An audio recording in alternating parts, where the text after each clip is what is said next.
Dave, we've got a very interesting guest on today's show. This is, we're taking it up a notch. Yeah. Right. Investigative no fart jokes. I don't think we're going to be doing any fart jokes. He's an investigative journalist. He's a conservationist, a best-selling author. This guy has devoted his career to exposing the dark world of trophy hunting, which is yucky. Remember the death of Cecil the Lion? That was 10 years ago, and on that anniversary, our guest has released a groundbreaking trilogy that pulls back the curtain on the trophy hunting industry. And we're going to meet author and activist Eduardo Goncalves. I think I said that correctly, right after this. The following is a Tony Lasano podcast, an Opie show on the Radio Misfits Podcast Network. This is the Minutia Men Celebrity Interview with Rick and Dave. Okay, first question. Did I pronounce it correctly? You got it absolutely spot on. Well done. Yes, thank you. All right, I'm feeling good. Don't feed his ego. Say he could have accented it a little different or something. Eduardo, welcome to the show. We are fans of what you are trying to do, and we're not the only ones, obviously. Your work has earned praise from people like Priscilla Presley, Jane Goodall, Judi Dench. And the thing is, your work is continuing to push policymakers and the public, and they're trying to end this brutal industry. So the question I have is, what first motivated you to investigate this industry in the first place, the trophy hunting industry? Well, I think when Cecil happened, and you remember it was a big story worldwide. Yeah. I think I had the same reaction that most people had, which was, "What? This is still going on?" And there was this huge surprise factor to the story, and that was part of the reason why it was so huge. Yeah. And so that was kind of like my first little push. But then a couple of years later, the government of Botswana said it was going to reintroduce elephant trophy hunting. Yeah. So that was kind of like a second little push, because I kind of thought, hang on a second, elephants as well as lions? What is this? So I started to look into it, and I started a charity to raise awareness with the public, because, I mean, a lot of people still today, and actually I include a lot of journalists and even policymakers in this, they don't know. They don't know the scale of this. So, I mean, let me just take the example of Cecil. We heard about Cecil 10 years ago. But since Cecil was killed in the last decade, trophy hunters have shot another 10,000 lions. Wow. Okay? And just to put that number into context, Lion Aid, which is a lion conservation charity, has just produced a report which indicates there may only be another 13,500 lions left in Africa. So there is this, and every year, trophy hunters shoot tens of thousands of animals, many of them endangered. Animals like cheetahs, Africa's most endangered big cat. Animals like polar bears. We know that polar bears are endangered because of climate change. And elephants and leopards and rhinos, including black rhinos. There's only 3,000 black rhinos left on the planet, yet it is still absolutely legal to shoot them. So one of the problems is the law. One of the other problems is the fact that you've got these trophy hunters, some of whom kill animals in absolutely colossal numbers. So one of the hunters I write about, for example, he shot over 4,000 animals, including 1,300 elephants, 340 lions. He shot hundreds of leopards and buffaloes and rhinos. He's even shot a couple of gorillas. But he absolutely insisted, he was adamant, he only hunted in moderation. There's another hunter who what is he hunting them for? I mean, is it just a cheap thrill? Or, I mean, is he selling the fur, or what? I mean, what's in it for him other than just the thrill? Well, you're not allowed to sell, because then you become a poacher, and that's illegal. And This is one of the crazy things about the law. So you can't go to Africa and shoot a rhino or an elephant in order to sell its horn or its tusks. But you can go to Africa, you can shoot the exact same rhino, the exact same elephant, and take those rhinos and tusks, those horns and tusks home, if you say you're a trophy hunter and it's for your personal use only. Well, of course, one of the things that's happened is that international wildlife smuggling gangs have thought, wow, this is a great loophole in the law. So there was this one crime syndicate leader that I write about who would go to Vietnam and recruit peasants and prostitutes. He would put them on planes to South Africa and tell them, look, you just got to go there, do as you're told, sign a bit of paper and bring home the rhino horn or the elephant tusk or whatever. And, these guys would turn up in, sneakers and jeans and T-shirts. They'd never been to Africa. They didn't know how to hold a rifle. They had to get the professional hunter to do this for them. They would shoot it, and they didn't even know how to sign their name because they were illiterate. So they just put a cross on the bit of paper at the bottom. They would bring home those rhino horns. Well, hundreds of millions of dollars worth of rhino horns were smuggled back into the Chinese wildlife trade, so the traditional Chinese medicine trade, etc., using this loophole. No, so what these guys do it for, it is for the thrill. And so, as you said in your introduction, I've been doing an undercover investigation into trophy hunters and the trophy hunting world. And I went undercover. I became a trophy hunter. I didn't shoot anything. I said I was a trophy hunter. I used a different name, but I joined Safari Club International, which is the biggest trophy hunting organization. I contacted hunters. I contacted the CEOs of companies that sell trophy hunting holidays. We corresponded. We spoke on the phone. We met. We visited their trophy rooms, went to the workshops of the taxidermists they used, and the hunting estates where these hunting trips go on. And there were two words that came across time and time again in the conversations that we had. And those two words were adrenaline and addiction. Adrenaline and addiction. So they talk about the thrill that they get from shooting animals. They said things to me like, the adrenaline starts coursing through my blood when I see the animals. This was the most emotional moment of my life when this guy just shot an animal. This guy who shot 5,000 elephants, he writes an essay about the exhilaration that he experiences. Others talk about the fire of desire, adrenaline-induced experiences, and so on and so forth. So that's the first thing. And then they talk about how it is such a strong feeling. It becomes a compulsion. One of my books is actually called Mainlining on Heroin, because that's how a British trophy hunter explains it. He says, this is so strong. It's like mainlining on heroin. Once you start, you can't stop. And this guy, he's shot, record-breaking lions and leopards and elephants, and he's shot a black rhino. So, it is such a... There was a reformed trophy hunter that I spoke to. He was an American guy, and he had been trophy hunting for many years, and he started, like many of them do, very young. So a lot of trophy hunters, their first experience of hunting and of owning a rifle is often when they're 8 or 9 years old, and they're going out hunting with their father or their brother or their uncle, their grandfather. So it becomes part of a sort of a male ritual. And this is what happened with this guy. He'd started doing this when he was very young. And then he one day decided, no, I don't want to do this anymore. I just don't agree with it. I think it's wrong. Two things happened. One is that he lost a lot of friends and a lot of his family stopped talking to him. The second was that he kind of underwent this kind of cold turkey process.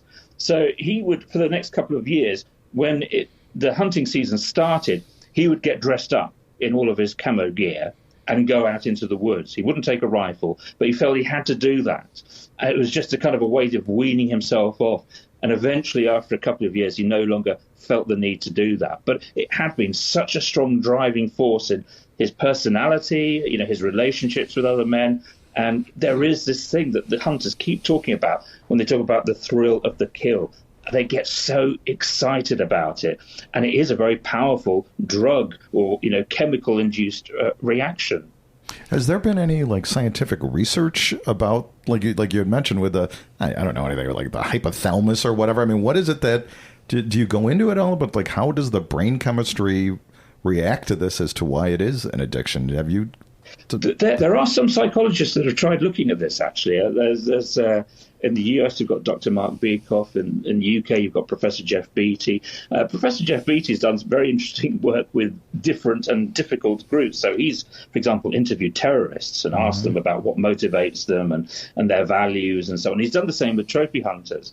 I actually spoke at an event in the UK Parliament with him a couple of years ago, and he got up and said, look, I've spoken to all these different people in my life, researched these different groups. The people who scared me the most, it wasn't the terrorists, it was the trophy hunters. Wow. They were completely devoid of morality. They were the ones who made up excuses for their behavior. They were the most deceitful and dishonest. There has been quite a lot of work by US law enforcement agencies into the links between acts of animal cruelty and other forms of serious offending. And you'll remember perhaps that actually some of America's worst offenders are known for also having been involved in acts of animal cruelty, whether it was the BTK killer or the Boston Strangler or the guys who were responsible for the Columbine shootings. They all had a bit of a track record of being involved in animal cruelty. Yeah, and Jeffrey Dahmer, too. Jeffrey Dahmer being another excellent Donald Trump example. Jr. Yeah, I'm sorry, that one slipped in. Slipped that one in. But he's a trophy hunter, isn't he? He is. Eric's a trophy hunter. Yeah. Although, interestingly, one of the first things that President Trump did when he was elected the first time round in his first administration was to put a halt to imports of elephant trophies. And he went on Twitter at the time calling trophy hunting a horror show. Now, the thing is, I think the message is probably diluted a little bit since then. Yeah, just a bit. Not least because he does receive quite a lot of money, funding for his campaigns from hunting groups and from gun groups and so on. So Safari Club International has a very big PAC, a big political action committee, and it's put money into the campaign coffers of the previous Interior Secretary, the previous Agriculture Secretary, so all the people who are involved in hunting laws and hunting trophy import permits regulations, and even the former Senate Majority Leader Mitch McDonnell, and so on and so forth. So it's one of the biggest PACs. It's bigger than big corporations like Delta or GM Motors. So it's very influential. Wow, yeah. My passion is laying on the couch. Yeah, records. Listening to records. Yeah. Playing a video game or two. And so let's talk about your trilogy. And you mentioned, so we have 20 elephants in 75 minutes, shoot one lion, get one free, and the aforementioned Mainlining on Heroin.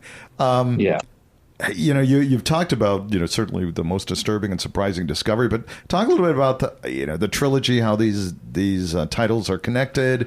And first of all, this is remarkable what you've done, and we really much appreciate it. I love the titles, too. The titles are great. Right, shoot one lion, get one free. It's like a Groupon. Yeah, exactly. Right? Well, the thing is, all of these titles were things that were actually said to me. So these are actual quotes. So 20 elephants in 75 minutes, that was the boast of a trophy hunter. He was saying this is one of his great achievements. So 20 elephants in 75 minutes basically identifies the world's top trophy hunters today. And so I've managed to access the records and awards books of Safari Club International, and that tells us how many animals they've shot, because they have all of these different prizes which encourage hunters to shoot lots and lots of animals. Safari Club International has dozens of these prizes. Let me just give you one example. It's a bit like those computer games that people play, or that we used to play as kids, where you have to shoot ever more animals to get onto the next level. You have to shoot more aliens to get onto level 2, and then some more aliens to get onto level 3. And so the Hunting Achievement Award is like that. So it has 5 different levels. To win the prize for level 1, you've got to shoot animals from 17 different species. Level 2 is 30. Level 3 it's 50. Level 4 it's 100. And then the top prize, which they call the Diamond Prize, you have to shoot animals from 125 different species. I think that's a pretty tall order, but actually something like 300 of their members have done this in the last few years. So just that one little group of people who won this one prize, they're responsible for killing 30,000 animals in just the past few years. So 20 elephants in 75 minutes, as I say, it's about the hunters. It's about what drives them. It's about what motivates them. It's about what they feel. And so as much as possible, it's in their own words. It's them telling their stories of their exciting hunts and the thrill and of course, the awful things that happen, because usually animals get horribly injured. They're not killed outright, and then there's the long chase, searching for blood, searching for bits of bone, and all the rest of it. So I've managed to identify the top 25 hunters, trophy hunters in the world today. Shoot one lion, get one free is about the industry. It's about the companies that sell these experiences. I found that I was being offered endangered animals almost like candy. So there were things that people were saying to me, and these were the CEOs of the companies. that, for example, one said every bear adventure is unique. Another one said a cheetah hunt is more cost-friendly. He was trying to help me manage my budget so I could shoot as many animals as possible. Another one was encouraging me to shoot leopards. He'd say, go on, shoot a leopard. It's worth it. I was told I had a very good chance of shooting a 70-pound elephant, so elephant with tusks weighing 70 pounds. And, of course, some of these animals are, as we know, they're highly threatened, they're highly endangered. But I was also being offered some really strange animals. So I was being offered sheep. I was being offered meerkats. I was even offered a pangolin by one company. And one of the things I found it is so easy to go on the internet and buy an animal to shoot for fun. I mean, it sounds incredible, doesn't it? But I'll give you one example. There's a website called bookyourhunt.com. It's kind of like the Amazon or eBay, but for trophy hunters. So you go on there and you just type in the name of an animal that you want to shoot. And it can be a lion, an elephant, a cheetah, or it can be something a little bit more exotic, so a seal or a beaver or an anteater or a skunk or a wallaby or a reindeer even. And then all of the results come up of all the different hunting companies that can sell you something, and you can reserve your animal there and then with a debit or a credit card. And you can go around the world and go to these places where they breed animals that you can then shoot in captivity, and they're essentially tame. Lions being one of the biggest examples. So something like 2/3 of the lions that have been shot over the past decade were animals that have been hand-reared. So they were reared by humans, they were bottle-fed, and they grow up, and then you get to shoot them in an enclosed space, so they can't get away. And of course, an animal like that, it loses its fight or flight natural instincts. There was one hunter that I remember speaking to, and he was very proud of the fact that he'd managed to creep up on this lion and shot it from just 8 yards. And the lion was looking at him. Well, the lion probably thought he was bringing its dinner. Yeah. He was used to humans. He was used to the presence of humans. He didn't have that wild reaction anymore. But in the state of Texas, you can go to Texas and shoot zebras. You can go and shoot kangaroos. And there are states both in the US and in South Africa where you actually have animals that are essentially extinct in the wild. So species such as the scimitar oryx, which disappeared from Central Africa in the 60s and 70s. The Arabian oryx, the last one was shot on Oman in the Arabian Peninsula in the 1980s.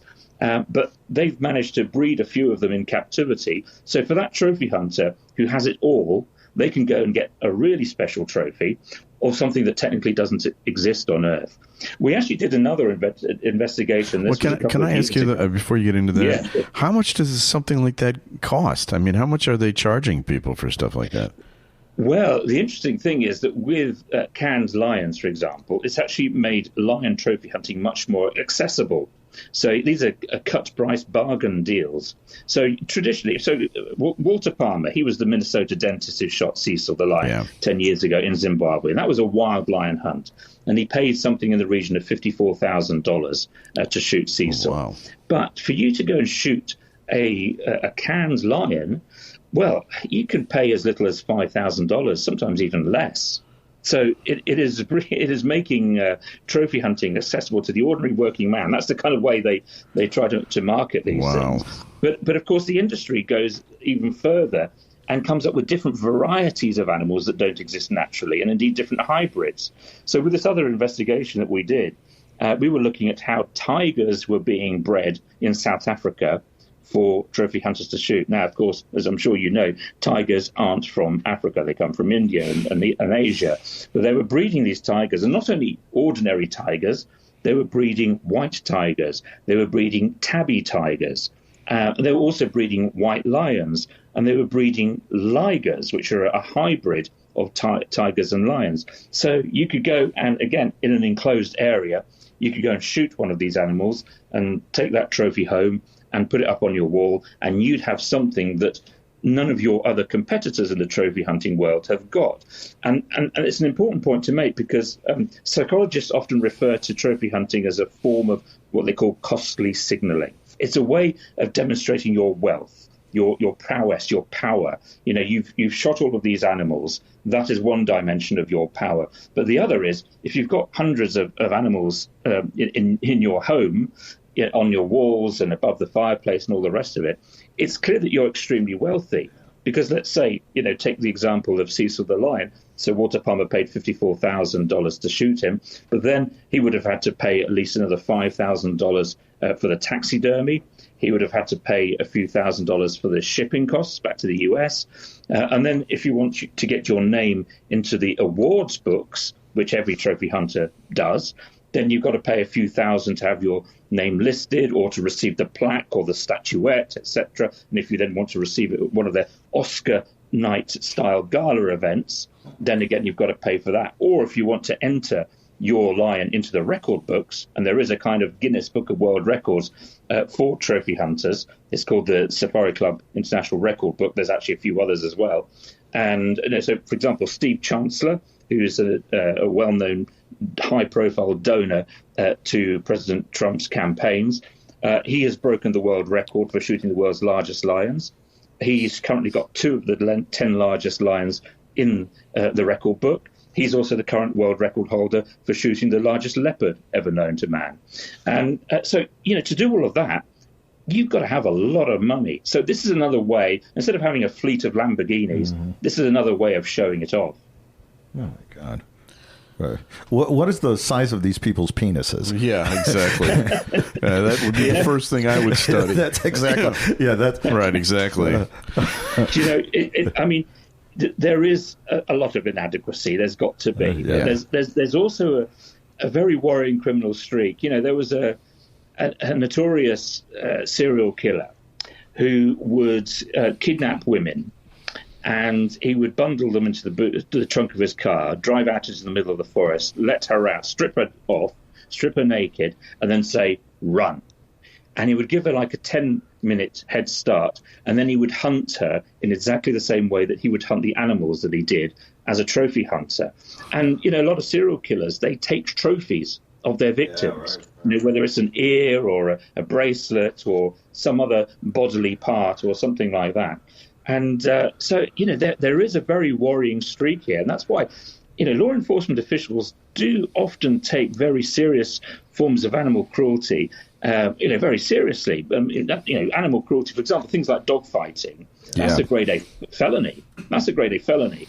And I remember doing an investigation into organised dogfighting some years ago and speaking to US law enforcement officials, and they were telling me the people involved in dogfighting were invariably involved in things like human trafficking, in gun smuggling, in drug smuggling. Right. And if they actually went after a dogfighter, it actually was a very efficient way of finding guns and drugs and other things. So we have to understand this as not just some kind of fringe animal rightsy issue that, is just for bunny huggers and weirdos.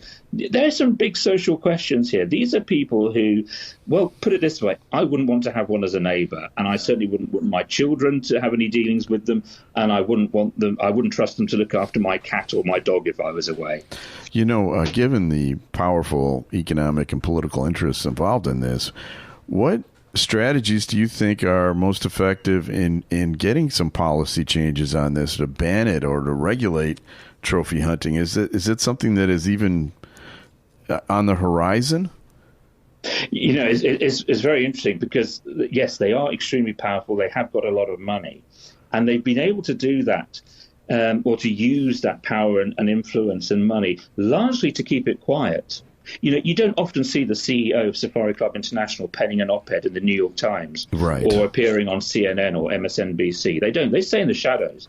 What they do is they work very closely behind the scenes. And so there's a real kind of revolving doors relationship between groups like Safari Club International and, for example, the US Fish and Wildlife Service or the US Agriculture Department. There's a lot of people who have worked in senior positions in Safari Club International who then go and work for the government and vice versa. So there's a control on policy that goes on.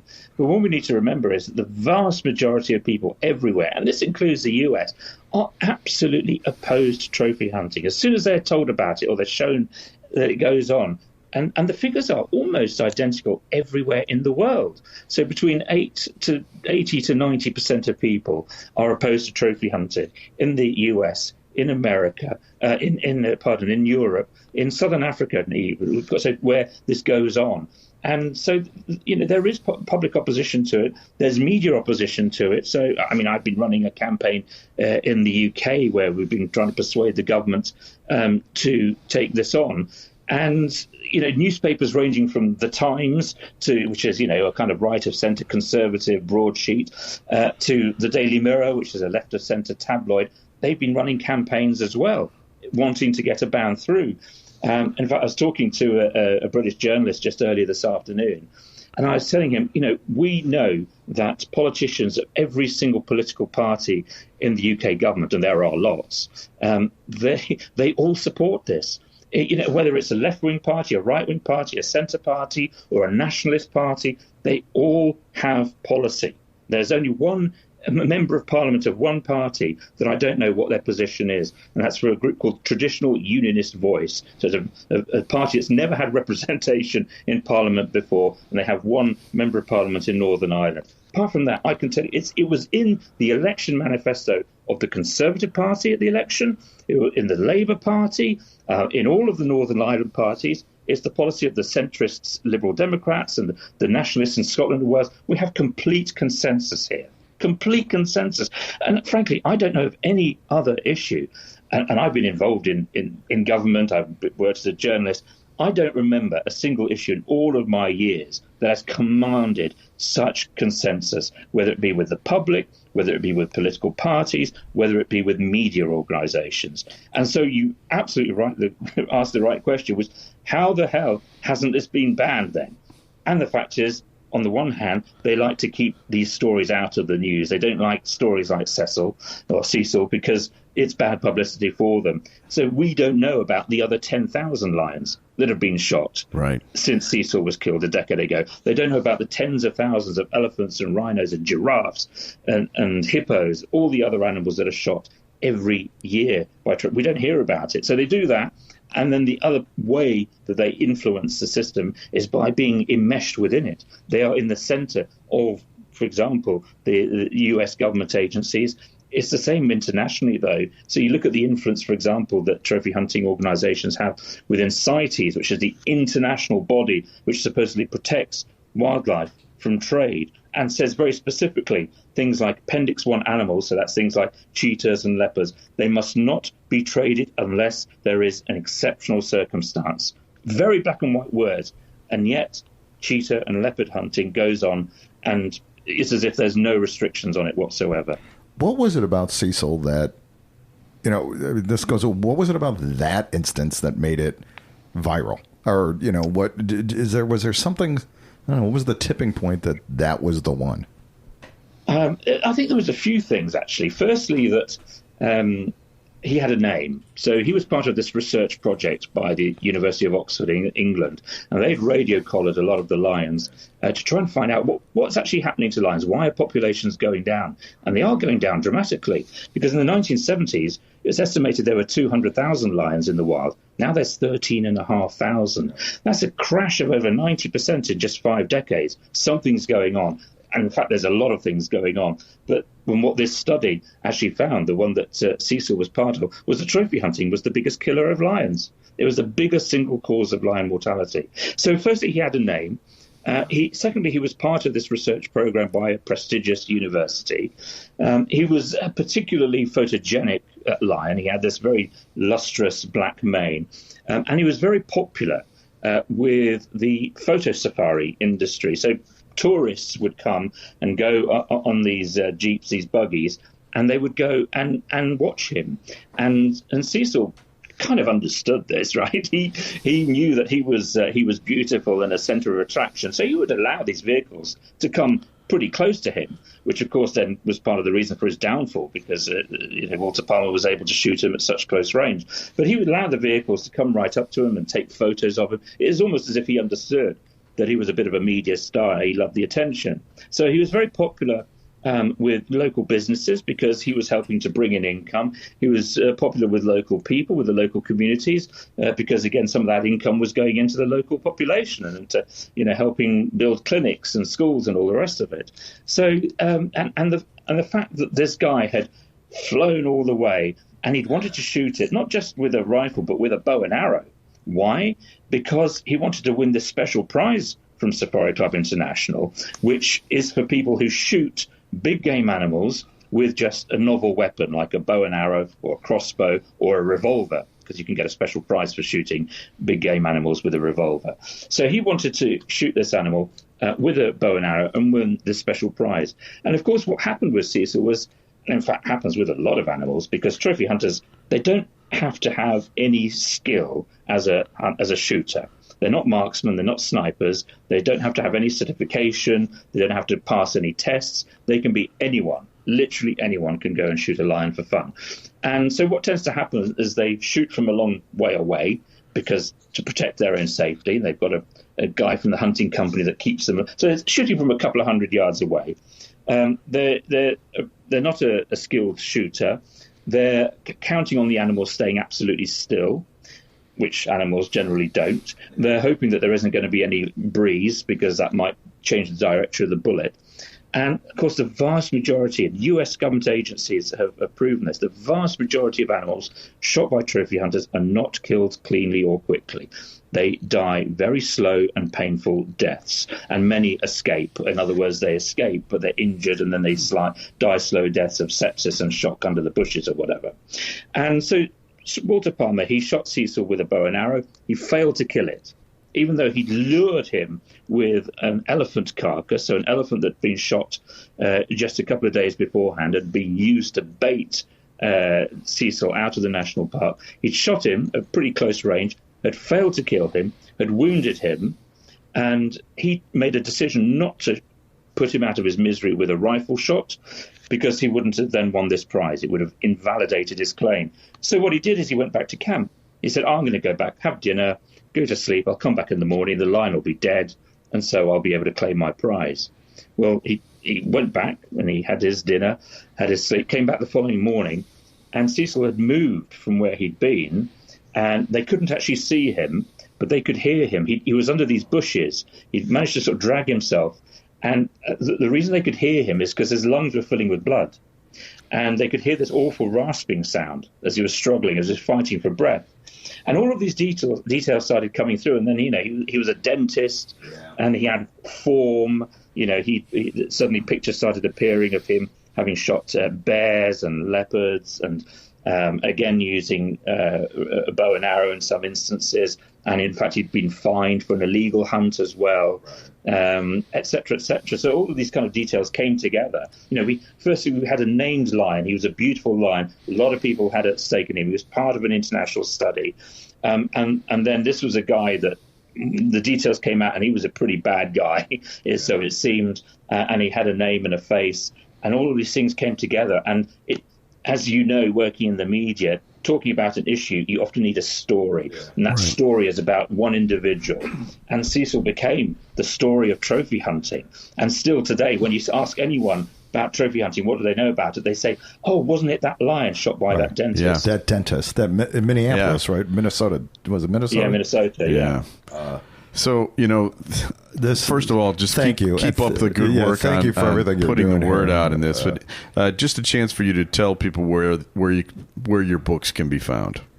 Absolutely. So they're all available on Amazon.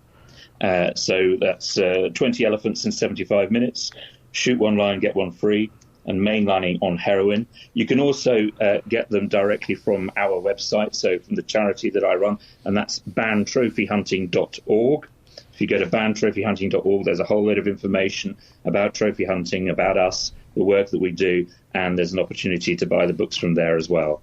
Can we equip the animals with guns so they can shoot back? Yeah, that'd be only fair. That's what I would want. That would be a bit fair, wouldn't it? Because one of the things that galls me most is these people call it a sport. It's not a sport. I know. Firstly, only one side has chosen to take part in it, right? Usually a sport, you've got two soccer teams or two baseball teams, and they've made a conscious decision they want to play against each other. That doesn't happen. The second is that one guy is tooled up to the teeth, the other guy is innocent, defenseless, and wandering around. Right. Okay, that is not a fair fight. And in sport, there has to be fairness. There's nothing fair about this. And let me just also make another distinction, by the way, because this is nothing to do with hunting for subsistence. This isn't about hunting for food, right? This isn't about saying that Inuits are wrong because they hunt this or that in order to eat and survive. That is completely different. And if you speak, for example, to indigenous Africans, they will tell you, we don't understand trophy hunting. Yes, sometimes we have to hunt in order to eat, but to hunt for fun, to kill for sport, we just don't understand that. And what's really ironic, of course, is that you've got the situation where rich white hunters fly in to shoot an animal which local people aren't allowed to kill, even if they are starving hungry. Wow.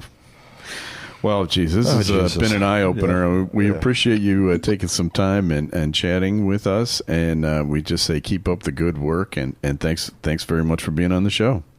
Well, no, thank you. Thanks for giving me this chance to talk about it and hopefully spread some awareness and help get this awful barbaric cruelty ended once and for all. Absolutely. Right. And have a great day, other than the the sadness that we're spreading here. But,